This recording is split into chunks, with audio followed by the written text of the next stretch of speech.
नमस्ते बच्चों, आप सभी का स्वागत है। आइए फिर हम सब एक साथ हैं अपना केमिस्ट्री का पार्ट 2 लेकर अम्ल, क्षारक और लवण।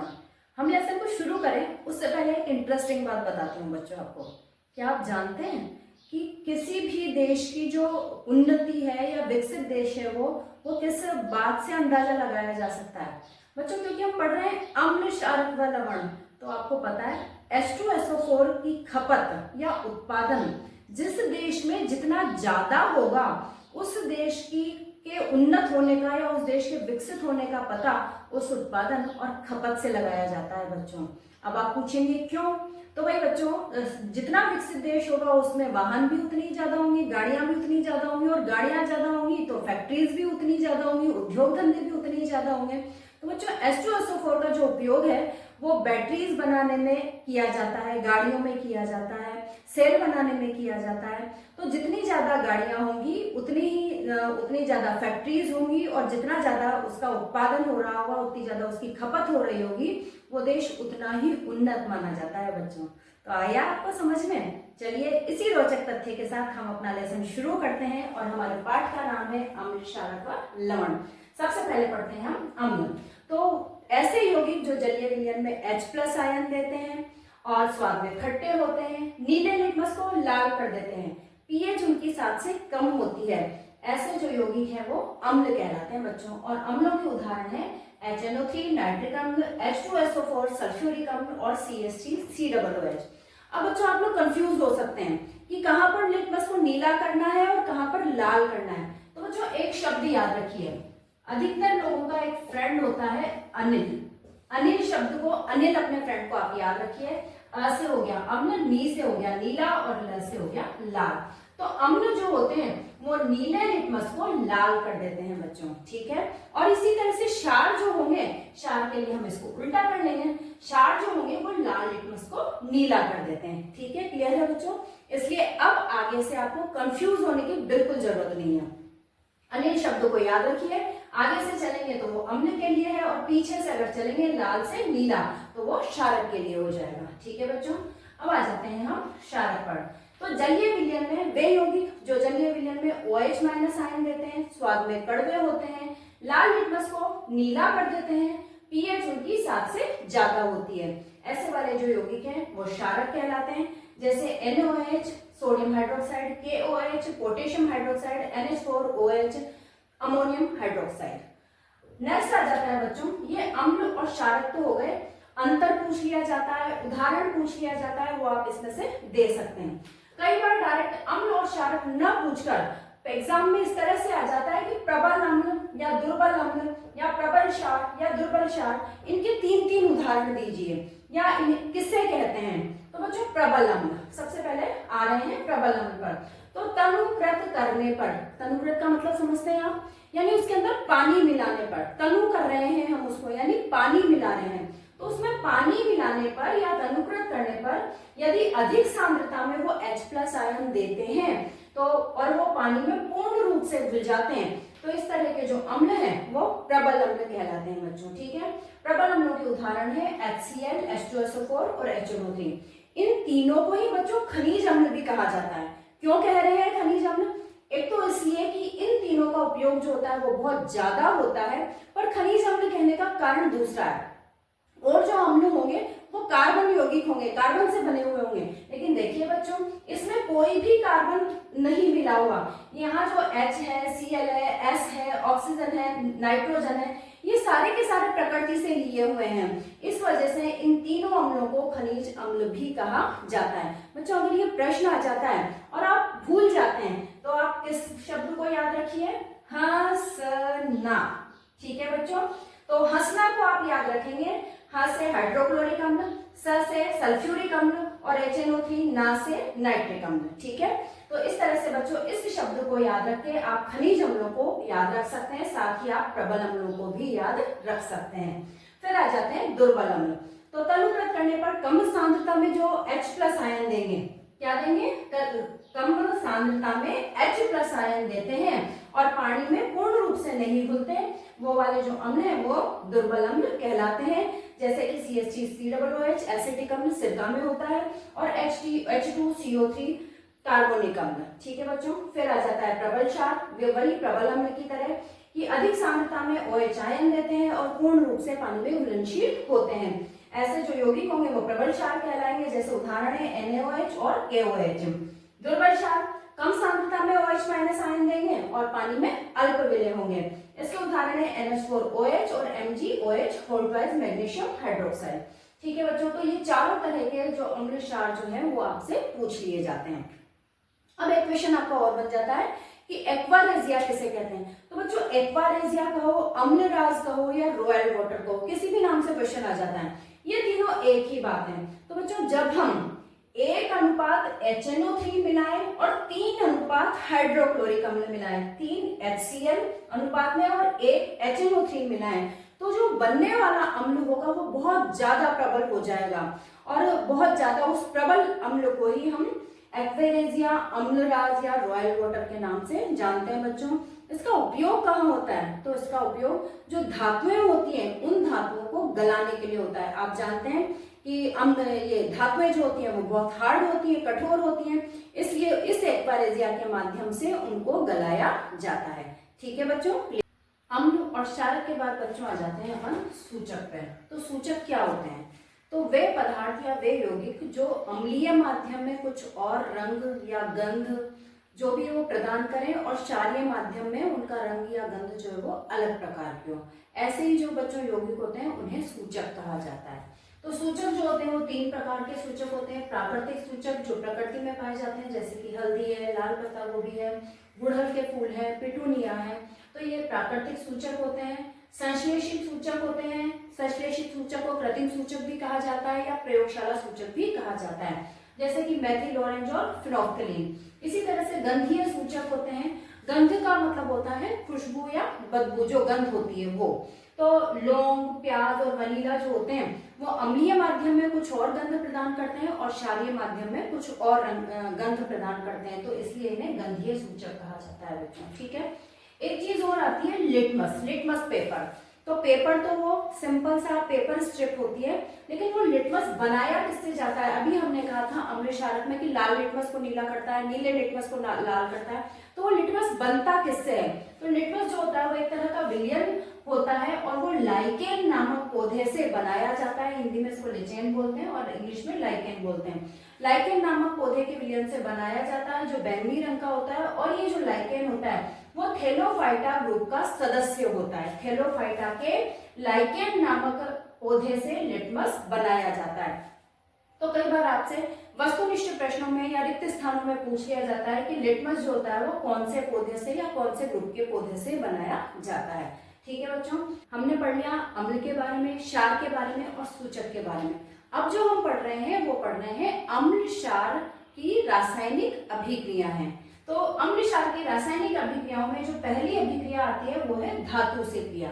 तो देखिए ये अम्ल है H2SO4, यहाँ पर मैंने जिंक धातु ली है, कोई सी भी धातु आप ले सकते हैं। जिंक लिए तो ये ZnSO4 और साथ में H2 गैस बनती है बच्चों। जब भी ऊपर तीर का निशान लगा दिया जाए तो समझ लीजिए कि वो गैस को चिन्हित कर रहा है। तो ये लवण बन गया और ये हाइड्रोजन गैस बन गई। इसी प्रकार जब क्षार की अभिक्रिया धातु से करवाई जाती है तो ये लवण और गैस बनते हैं। यहाँ पर लवण कौन सा बनता है, Na2ZnO2 जिंकेट का निर्माण होता है बच्चों। ठीक है, इसी अभिक्रिया को यानी हम कह सकते हैं कि चाहे हम अम्ल से क्रिया करवाएं धातु की या हम क्षार से अभिक्रिया करवाएं धातु की, दोनों ही परिस्थितियों में लवण और हाइड्रोजन गैस का निर्माण होता है। ठीक है, इसी को हम प्रयोग द्वारा सिद्ध कर सकते हैं। ये देखिए एक परख नली स्टैंड पर लगा दी है, उसमें जिंक के कुछ टुकड़े हैं, इसमें H2SO4 अम्ल डाल दिया है। अब एक नली लगाई हुई है, ट्यूब लगाई हुई है, ये साबुन का घोल है, साबुन के घोल में ये गैस जा रही है, हाइड्रोजन गैस निकल रही है। तो अब बच्चों ये जो हाइड्रोजन गैस है वो यहाँ पर बुलबुलों के रूप में निकलती रहेगी। जब यहाँ पर हम जलती हुई मोमबत्ती लेकर के जाते हैं तो वो फटफट की आवाज से जलती है। बच्चों तीन गैसों के लिए 3 टेस्ट होते हैं यहाँ पर, जलती हुई माचिस की तीली के लिए या मोमबत्ती के लिए, कुछ भी कह सकते हैं। यदि हाइड्रोजन गैस होगी तो अगर हम उसके सामने जलती हुई मोमबत्ती लेकर के जाएंगे तो वो फटफट की आवाज से जलेगी। तो हम कह सकते हैं कि ये वाली जो गैस है वो हाइड्रोजन गैस है। ये परीक्षण है बच्चों गैसों का। ठीक है, इसी तरह से अगर वो कार्बन डाइऑक्साइड होगी और हम उसके आगे माचिस की तीली लेकर के जाएंगे जलती हुई, तो वो बुझ जाएगी। क्यों? क्योंकि CO2 जो होती है वो आग बुझाने का काम करती है बच्चों। और यदि वो ऑक्सीजन गैस होगी तो वो जो हमारी मोमबत्ती है या माचिस की तीली है वो और ज्यादा तीव्रता के साथ जलने लगेगी। तो इससे हम समझ जाएंगे कि वो ऑक्सीजन गैस है। तो इस तरह से 3 गैसों के लिए ये टेस्ट किया जाता है बच्चों। तो यहाँ पर जो होती है वो फटफट की ध्वनि के साथ जलती है, जैसे कि छोटे फटाकों में से आवाज आती है उस तरह की आवाज के साथ ये जलती है। तो हम कह सकते हैं कि ये जो निकलने वाली गैस है वो हाइड्रोजन गैस है। ठीक है बच्चों। सेकेंड अभिक्रिया हम देखते हैं धातु कार्बोनेट व धातु हाइड्रोजन कार्बोनेट की अम्ल से क्रिया। अब देखते हैं ये बच्चों, यहाँ पर मैंने अम्ल क्यों लिखा है? क्योंकि क्षार जो होते हैं वो धातु कार्बोनेट या धातु हाइड्रोजन कार्बोनेट के साथ क्रिया नहीं करते, इस वजह से यहाँ पर सिर्फ अम्ल लिखा गया है। तो देखिए Na2CO3 सोडियम कार्बोनेट है, HCl से क्रिया करके 2NaCl + CO2 + H2O बना रहा है, यानी कि एक लवण, कार्बन डाइऑक्साइड और पानी बन रहा है। इसी तरह से सोडियम हाइड्रोजन कार्बोनेट है, यानी धातु हाइड्रोजन कार्बोनेट, ये HCl से क्रिया करके NaCl, CO2 और H2O बना रहा है, यानी कि एक लवण, कार्बन डाइऑक्साइड और जल बना रहा है। तो दोनों ही अभिक्रियाओं में देखिए बच्चों कि जब भी कार्बोनेट से हम क्रिया करवाएंगे तो उत्पाद के रूप में CO2 और जल जो है वो हमेशा निकलेंगे। तो यहाँ पर चाहे हम धातु कार्बोनेट से क्रिया करवाएं या हम धातु हाइड्रोजन कार्बोनेट से अभिक्रिया करवाएं, दोनों ही स्थितियों में एक लवण बनता है, कार्बन डाइऑक्साइड बनती है और जल का निर्माण होता है। ठीक है बच्चों। इसी को हम प्रयोग के रूप में इसी ऊपर की तरह से देख सकते हैं। ये टेस्ट ट्यूब है। टेस्ट ट्यूब में अगर हम सोडियम कार्बोनेट लेते हैं और इसके अंदर HCl हम मिलाते हैं तो कार्बन डाइऑक्साइड बनेगी, लवण इसी में रह जाएगा। ये कार्बन डाइऑक्साइड आगे जाएगी। इस कार्बन डाइऑक्साइड को यदि हम चूने के पानी में प्रवाहित करते हैं तो वो दूधिया रंग का अवक्षेप देता है, दूधिया रंग का हो जाता है। ये कार्बन डाइऑक्साइड का एक और परीक्षण है बच्चों कि जब भी कार्बन डाइऑक्साइड को चूने के पानी में प्रवाहित किया जाता है तो वो दूधिया हो जाता है। तो हम समझते हैं कि ये कार्बन डाइऑक्साइड गैस ही है जो कि इसके अंदर प्रवाहित हो रही है। ठीक है, ये हमने प्रयोग द्वारा समझ लिया है। अब इसको हम देखते हैं CaOH होल ट्वाइस, इसमें कार्बन डाइऑक्साइड गैस हम प्रवाहित करते हैं। तो ये देखिए CaCO3 कैल्शियम कार्बोनेट का श्वेत अवक्षेप प्राप्त होता है। अवक्षेप का मतलब समझते हैं ना आप कि नीचे वो बैठ जाता है, जो भी यौगिक बनता है वो नीचे बैठ जाता है, पूरी तरह से घुलनशील नहीं होता और साथ में पानी बन जाता है। इस श्वेत अवक्षेप के अंदर यदि हम और अधिक मात्रा में कार्बन डाइऑक्साइड मिलाएं तो हमें CaHCO3 होल ट्वाइस वाला यौगिक मिलेगा और ये जल में पूर्णतः विलयशील होगा, इसलिए वो पारदर्शी हो जाएगा। कई बार बच्चों आपसे क्वेश्चन पूछ लिया जाता है कि यदि चूने के पानी में अधिक मात्रा में कार्बन डाइऑक्साइड मिलाया जाए तो क्या बनेगा। उस स्थिति में हमारा उत्तर होगा कि यदि अधिक मात्रा में पानी कार्बन डाइऑक्साइड मिलाई जाएगी तो CaHCO3 होल ट्वाइस का जल में विलयशील जो यौगिक है वो हमें मिलेगा। ठीक है बच्चों, लवण मिलेगा, सॉरी। तो इस तरह से ये दो अभिक्रियाएं आपकी जो है वो पूरी हो गई हैं। बच्चों, कैल्शियम कार्बोनेट के लिए कभी कभी अलग अलग शब्द लिखे हुए आ जाते हैं, जैसे चूना पत्थर, लाइमस्टोन, खड़िया जो कि चौक होता है, संगमरमर जो कि मार्बल होता है। तो ये तीनों चीजें भी अगर आ जाती हैं तो आपको एक ही सूत्र लिखना है। इनका क्या मतलब है? CaCO3। ये तीनों ही जो है वो CaCO3 कैल्शियम कार्बोनेट के विविध रूप हैं बच्चों। ठीक है।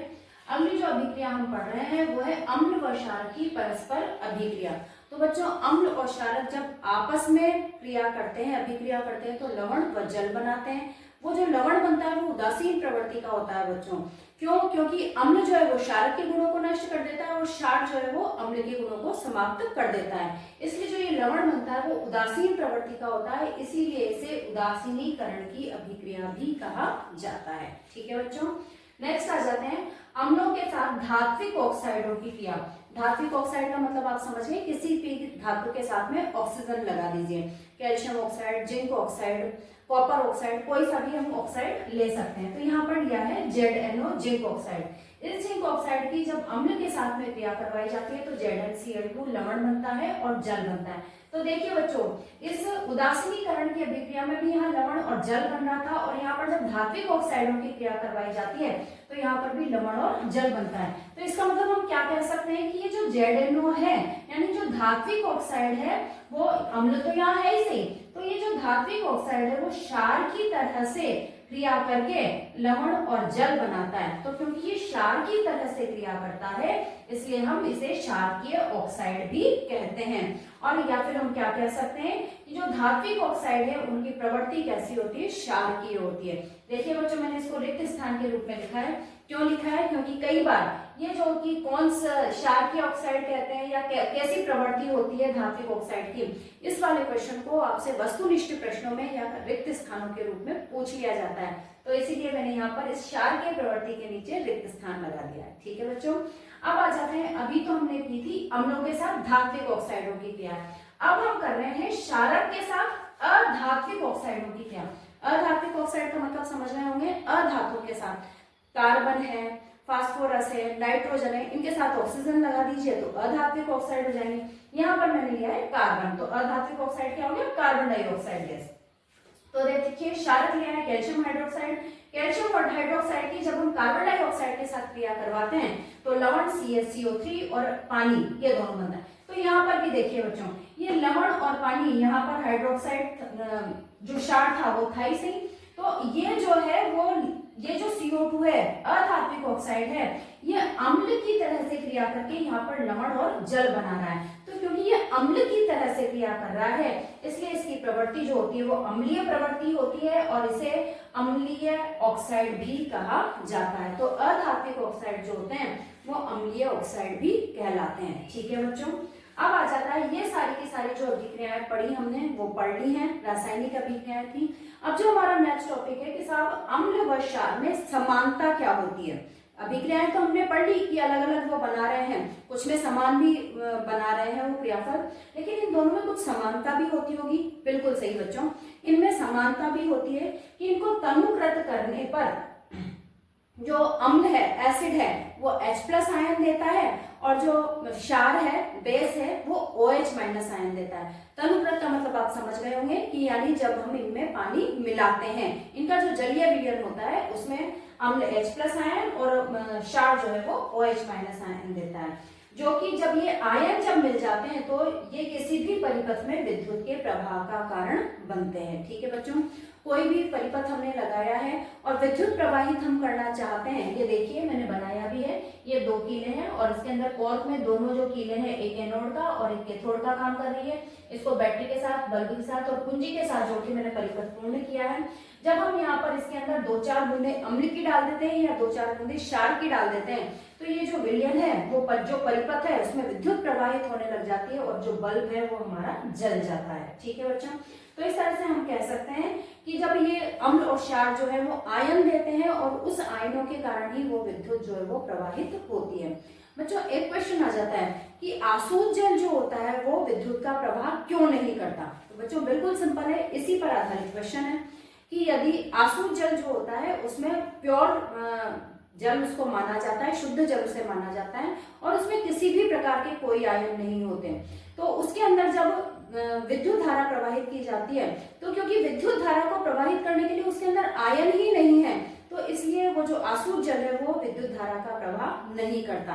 अब हम उसे कैसे विद्युत धारा के प्रवाह करने लायक बना सकते हैं, तो यदि हम उसमें 2-5 बूंदे अम्ल की डाल दें या 2-5 बूंदे हम क्षार की डाल दें तो उसके अंदर आयन बन जाएंगे और आयन बनने के कारण वो जो है आसूत जल वो है विद्युत का प्रवाह कर सकता है। ठीक है बच्चों, लेकिन अगर ऐसा कोई विलयन डाला जाए जो जिसमें कि आयन नहीं है, जैसे हम ग्लूकोज का पानी भर दें, एल्कोहल भर दें, तो ये जो हम विलयन भरेंगे क्योंकि इनमें आयन ही नहीं है और आयन नहीं होंगे तो ये विद्युत का प्रवाह भी नहीं कर पाएंगे। ठीक है बच्चों, तो इसी तरह से इसलिए ही हम क्या कहते हैं कि भाई जो पानी होता है और सेकंड जो है अम्ल व क्षार में समानता कि इनकी जो प्रकृति होती है वो संक्षारक होती है। ठीक है बच्चों, संक्षारक का मतलब हो गए नष्ट करने वाली। तो अम्ल आपके हाथ पे गिर जाए या क्षार गिर जाए, किसी कपड़े पर गिर जाए तो वहां वो उसमें छेद कर देता है, तो इसलिए इनकी प्रकृति जो है वो संक्षारक होती है। इसलिए जब हम इनका यूज कर रहे हैं तो हमें बहुत ही सावधानी पूर्वक इनका यूज करना चाहिए। ठीक है बच्चों, क्लियर है। बच्चों हमने अभी अम्ल और क्षारक के बारे में पढ़ा था, तो बच्चों सभी जो क्षारक होते हैं वो जल में घुलनशील नहीं होते हैं, तो कुछ क्षारक होते हैं तो जो क्षारक जल में घुलनशील हो जाते हैं, जल में घुल जाते हैं, वो क्षारक क्षार कहलाते हैं। ठीक है बच्चों, और क्षारों के उदाहरण क्या है, NaOH और KOH। ठीक है, अगला आ जाता है हमारा टॉपिक सार्वत्रिक सूचक। सूचक का मतलब अभी आपको बताया था कि अम्लीय माध्यम में अलग और क्षारीय माध्यम में अलग। तो अनेक सूचकों का मिश्रण जो H+ आयनों की विभिन्न सांद्रता को विभिन्न रंगों में प्रदर्शित करता हो, इसे हम क्या कहते हैं, सार्वत्रिक सूचक कहते हैं। और सार्वत्रिक सूचक का जो एक उदाहरण है वो है पीएच स्केल। इसमें P छोटा लिखा जाता है और H बड़ा लिखा जाता है। तो P का मतलब पुसांस से, पुसांस नामक वैज्ञानिक ने इसकी खोज की थी। और P का मतलब यहाँ पर हो जाता है शक्ति, अर्थ जो है वो P का मतलब क्या है, शक्ति, यानी कि आयनों की शक्ति कितनी है। तो यहाँ पर देखिए ये बच्चों मैंने पीएच स्केल का निर्माण किया है। 7 जो 0 से और 14 तक ये होता है, 0 से 14 तक। 7 जो है मिड पॉइंट, इसका उदासीन बिंदु होता है, यानी कि यहाँ पर न तो ये अम्लीय है और न ये क्षारीय है।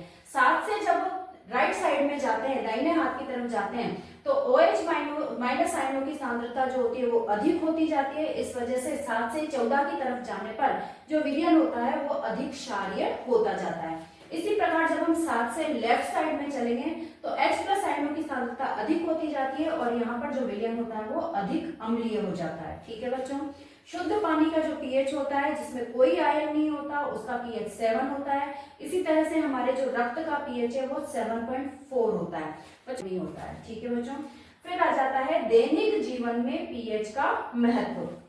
ये पीएच हमने पढ़ा, अब इसका महत्व क्या है हमारे जीवन में। तो पहला जो महत्व है वो है अम्लीय वर्षा के रूप में। तो अम्लीय वर्षा आप जानते हैं बच्चों, ऐसी वर्षा जिसमें पीएच जो होता है वो 5.6 से कम हो जाए।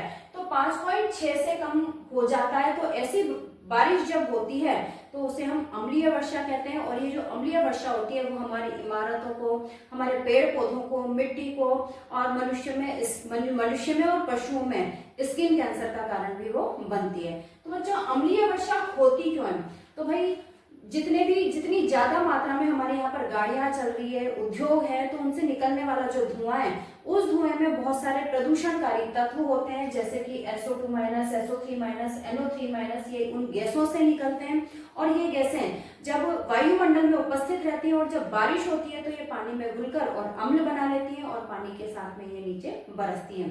इसीलिए कहा जाता है बच्चों की मौसम की शुरुआत वाली जो 1-2 बारिशें हों उनमें हमें नहीं नहाना चाहिए, इसी वजह से कि वो अम्लीय वर्षा होती है बच्चों। ठीक है, दूसरे शुक्र ग्रह पर वायुमंडल जो है वो H2SO4 के बादलों से बना है। तो आप पता लगा सकते हैं कि वहां पर जीवन संभव है या नहीं है। H2SO4 है बच्चों अम्लीय माध्यम और हमारा तो जीवन क्षारीय माध्यम से चल रहा है, तो कैसे वहां पर जीवन संभव हो सकेगा, नेचुरली नहीं हो सकेगा। ठीक है, फिर है बगीचे की मिट्टी का पीएच। बच्चों कई बार क्या होता है, हमारे सब कुछ बहुत अच्छे से देखभाल करने के बाद भी जो हमारी फसल है उससे उपज या उससे जो उत्पादन है वो सही नहीं मिल पाता हमें, तो हम बहुत परेशान हो जाते हैं। तो हम क्या करें कि वैसे तो हर जगह आजकल प्रयोगशालाएं बन चुकी हैं, लेकिन अगर हम खुद अपने स्तर पर भी हम विज्ञान पढ़ रहे हैं तो हम इतना कर सकते हैं। हम खुद 4-5 जगह से खेत में मिट्टी के कुछ नमूने ले लें, पानी में घोल लें उनको, और उसके जलीय पानी में हम लिटमस पत्र डाल के देखें कि यहाँ की प्रकृति जो है वो अम्लीय है मिट्टी की प्रकृति या क्षारीय है। तो अगर मिट्टी की प्रकृति ज्यादा अम्लीय या ज्यादा क्षारीय होती है, उस स्थिति में भी पौधे जो है वो अधिक उपज हमें नहीं दे पाते हैं। तो यदि अम्लीय माध्यम है तो चूने का छिड़काव कर हम उस अम्लीय माध्यम को नष्ट कर सकते हैं। आपको पता है कि चूना जो है वो क्षारीय हो जाएगा, पानी में जब घोलेंगे तो कैल्शियम हाइड्रोक्साइड बन जाएगा और अम्ल और क्षार जो है क्रिया करके उदासीनीकरण की क्रिया हो जाएगी और लवण और जल बन जाएगा, तो उसका जो अम्लीयता है वो समाप्त हो जाएगी। इसी तरह से अगर मिट्टी में क्षारीयपन ज्यादा है तो उस स्थिति में हम जिप्सम CaSO4 2H2O का उपयोग करके उसको छिड़क करके और उसकी जो क्षारीयता है या उसकी जो अधिक लवणीयता है उसे दोनों को ही हम इस जिप्सम के माध्यम से खत्म कर सकते हैं। तो इस तरह से हमारी जो मिट्टी का पीएच है वो सही हो जाएगा और हमारी जो उपज होगी वो भी बहुत अच्छी होगी। नेक्स्ट जो आ जाता है बच्चों वो है पाचन तंत्र का पीएच। कई बार हम पार्टी में गए या मम्मी ने बहुत अच्छी स्वादिष्ट सब्जी बनाई है, तो कई बार ज्यादा तेल या ज्यादा मिर्च मसालों को खाने की वजह से हमारे पेट में जलन होने लग जाती है बच्चों, दर्द होने लग जाता है और हम कहते हैं कि एसिडिटी हो गई है, एसिड की मात्रा बढ़ जाती है उन चीजों को खाने से।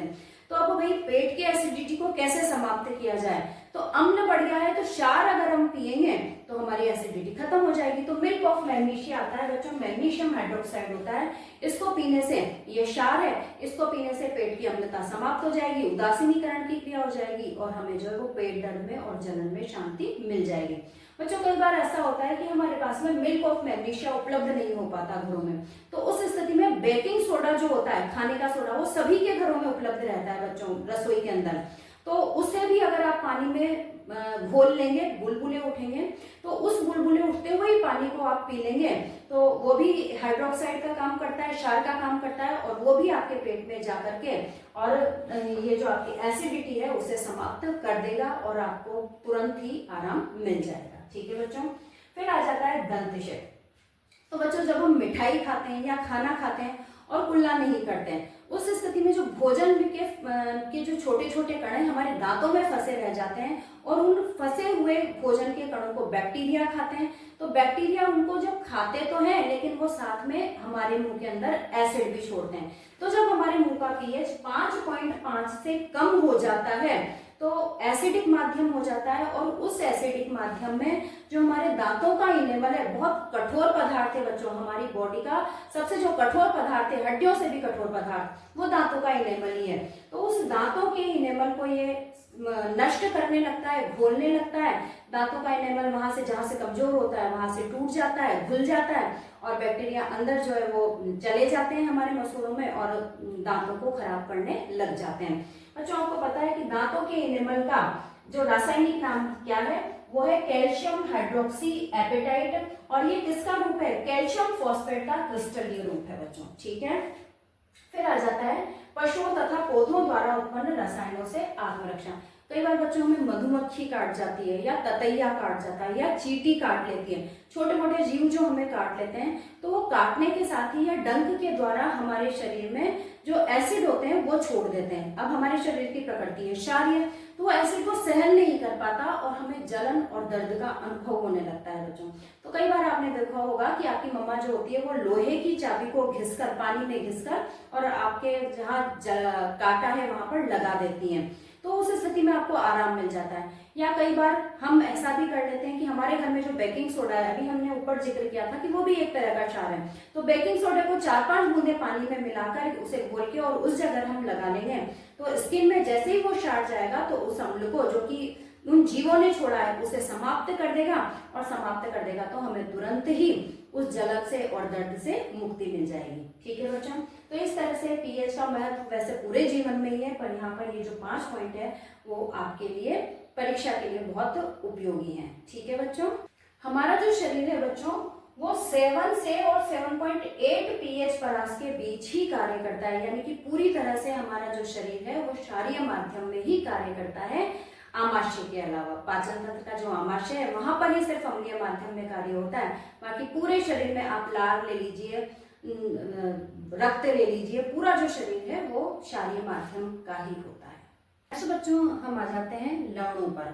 तो कुछ महत्वपूर्ण लवण, उनके उपयोग और उनका रासायनिक नाम, सूत्र जो है वो आपसे पूछ लिए जाते हैं। आपके सिलेबस में 4 लवण दे रखे हैं इस पाठ के अंदर। वैसे लवण तो बहुत सारे हैं, उन सबके आपको नाम, सूत्र और रासायनिक सूत्र नाम जो है वो याद होने चाहिए, पर हम इन चारों के बारे में यहाँ पर पढ़ लेते हैं। तो चारों में से ये क्वेश्चन बच्चों आपके बोर्ड पेपर में 100% आता है। इस साल 2 दे दिया तो अगले साल नेक्स्ट 2 दे देंगे, इसलिए इस वाले क्वेश्चन को आपको बहुत ध्यान से करके जाना है। तो लवण हम शुरू करें। अभी हमने उदासीनीकरण की अभिक्रिया पढ़ी थी और उसमें हमने कहा था कि उदासीन प्रवृत्ति के लवण बनते हैं बच्चों। हमने प्रबल अम्ल और प्रबल क्षार भी पढ़े थे बच्चों।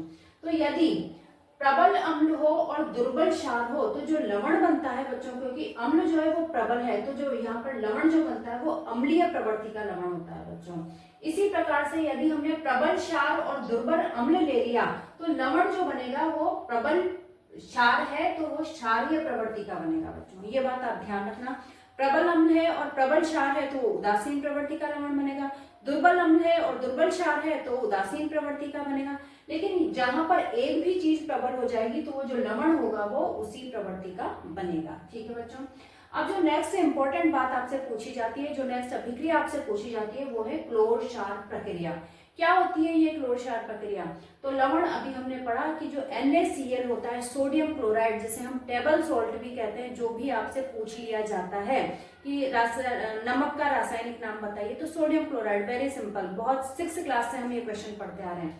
तो उस सोडियम क्लोराइड के जलीय विलयन में जब विद्युत प्रवाहित की जाती है बच्चों, तो क्षार NaOH का निर्माण होता है, क्योंकि इससे निर्मित उत्पाद क्लोर Cl और NaOH जो होते हैं वो क्षार होते हैं, इसलिए इसे हम क्लोर क्षार प्रक्रिया कहते हैं। बहुत ही इंपॉर्टेंट प्रक्रिया है, इसको रासायनिक फॉर्म में हम लिख लेते हैं अभिक्रिया के रूप में। तो 2NaCl AQ लगाया है मैंने। AQ का मतलब क्या हुआ? एक्वस, यानी पानी में भिड़ा हुआ।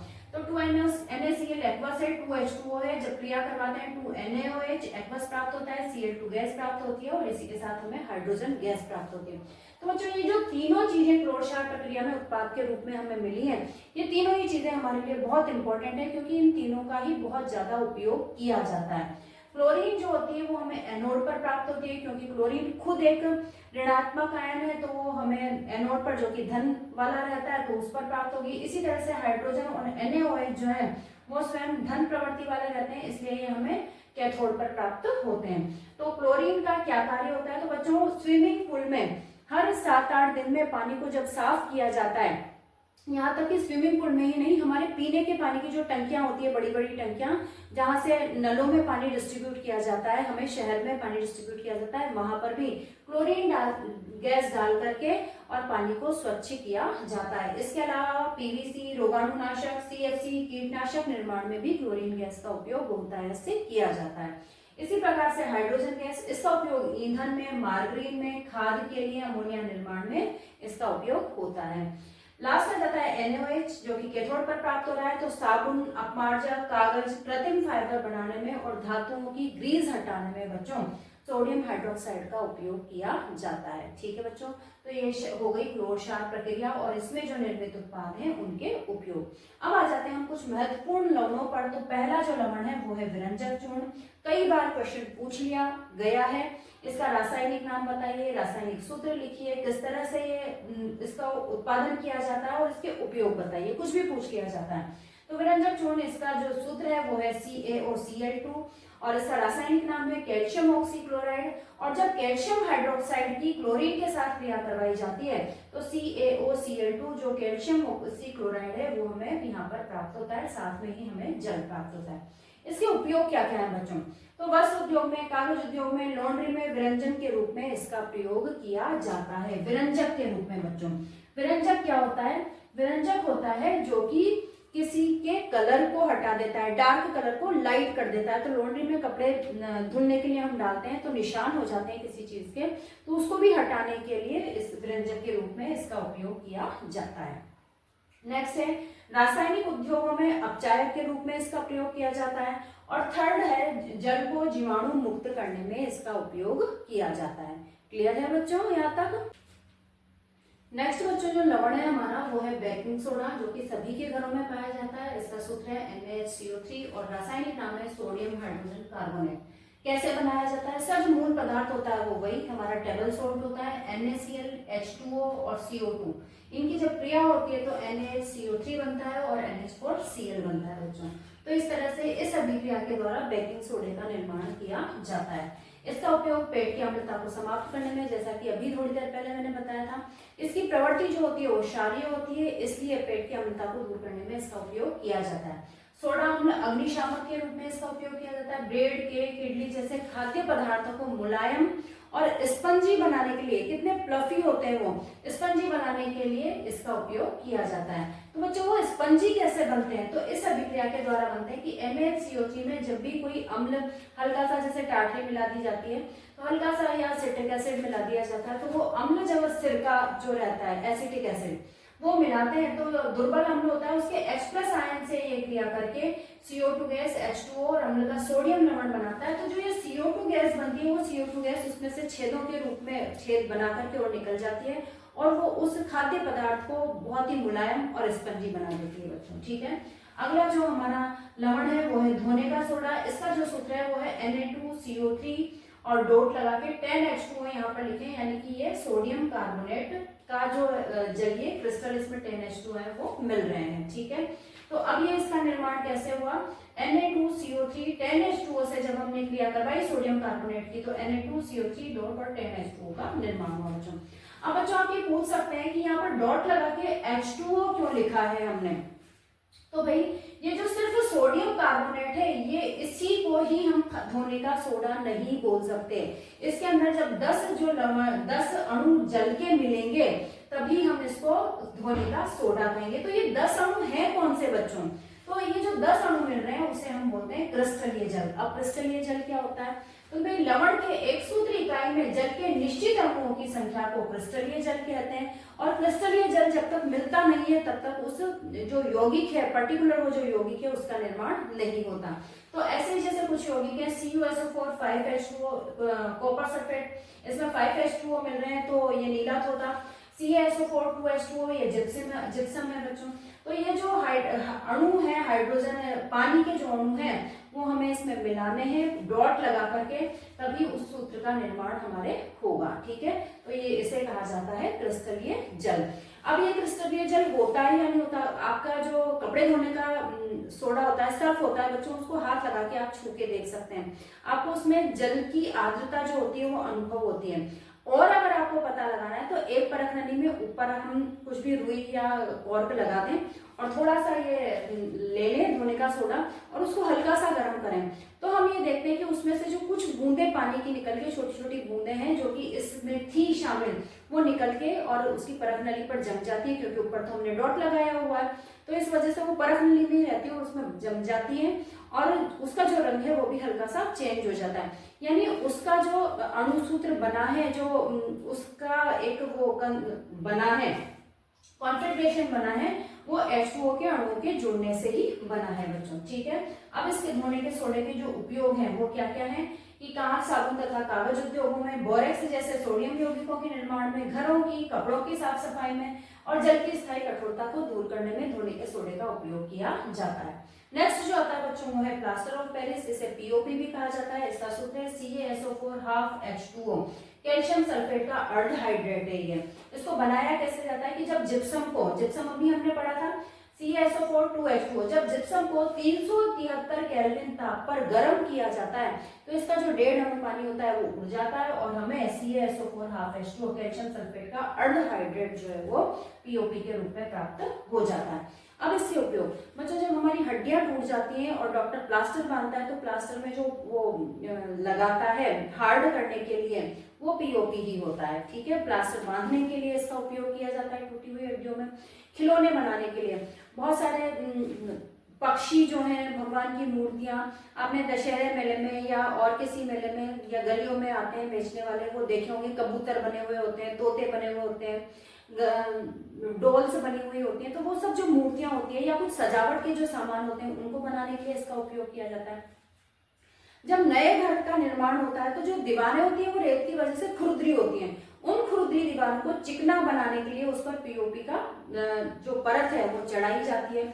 इसी तरह से बहुत सारे तरह के फूल, बहुत सारी तरह की डिजाइन जो है वो पीओपी की वो सीलिंग में लगाई जाती है। तो इस तरह से खुरदरी सतहों को चिकना बनाने में भी पीओपी का प्लास्टर ऑफ पेरिस का उपयोग किया जाता है। तो बच्चों ये कुछ लवण थे, महत्वपूर्ण लवण।